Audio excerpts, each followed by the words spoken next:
Hello बच्चों, Gupta classes में आप लोगों का स्वागत है। आज हम लोग पढ़ने वाले हैं हिंदी चैप्टर 9 और चैप्टर 9 का नाम क्या है? माया में नहीं माखन खायो। और ये चैप्टर कृष्ण जी के बारे में और कृष्ण जी के बारे में पढ़ेंगे और जानेंगे कि ये चैप्टर में क्या कहा जा रहा है। और हाँ, बिल्कुल आप लोग वीडियो को लास्ट तक देखिएगा, वीडियो को बिल्कुल स्किप ना करें। तो चलिए चैप्टर स्टार्ट करते हैं।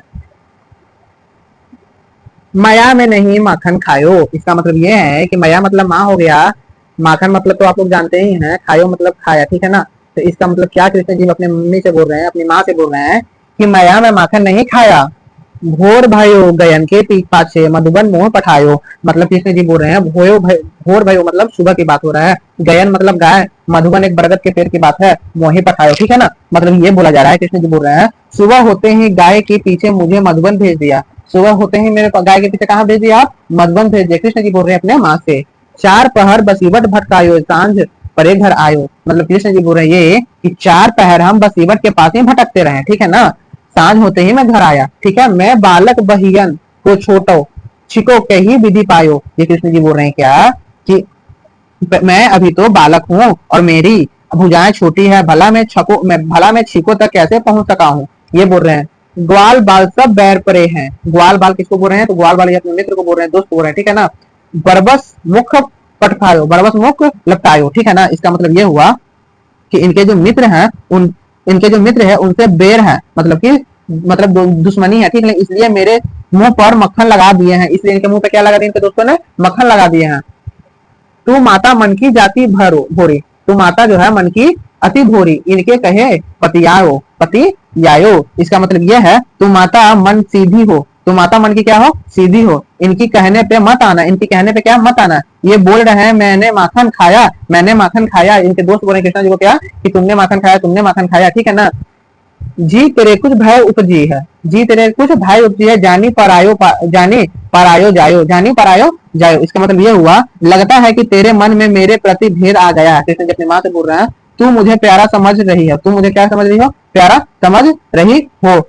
अब इसके बाद देखिए, ये ले अपनी लकुटी कमरिया बहुत ही नाच नचायो, ठीक है ना। कृष्ण जी माँ से क्या बोल रहे हैं? ये लो अपना लाठी और अपना कम्बल और तुमने मुझे बहुत ही नाच नचा दिया। कृष्ण जी अपने माँ से बोल रहे हैं, ठीक है ना। आगे देखिए, आगे क्या बोला जा रहा है।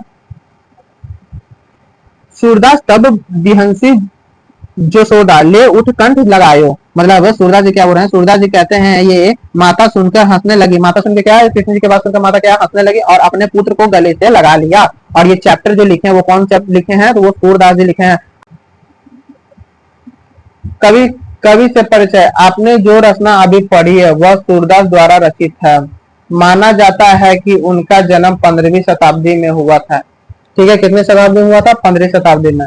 सूरदास ने अपना अधिकांश जीवन मथुरा गोवर्धन सहित ब्रज के क्षेत्रों में श्री कृष्ण के गुणगता में भजन गाते हुए बिताया, भजन गाते हुए बिताया। किसमें? तो श्री कृष्ण की गुणगान में, श्री कृष्ण की गुणगान में। उनकी रचना ब्रज भाषा में उपलब्ध है, उनकी रचना क्या है? ब्रज भाषा में क्या है?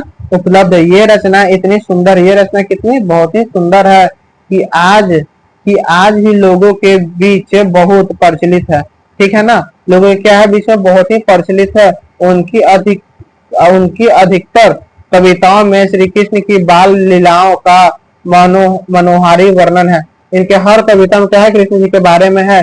यह कविता अत्यंत लोकप्रिय है और यह कविता क्या है? बहुत ही अच्छा है और देश भर में प्रेम से गाई जाती है। और देश भर में क्या प्रेम से गाई जाती है? अपना उत्कृष्ट रचनाओं के लिए वे महाकवि सूरदास कहलाते हैं। इसलिए वो क्या कृष्ण की रचनाओं के लिए महाकवि सूरदास कहलाते हैं। उनकी मृत्यु 16वीं शताब्दी में हुई थी, ठीक है।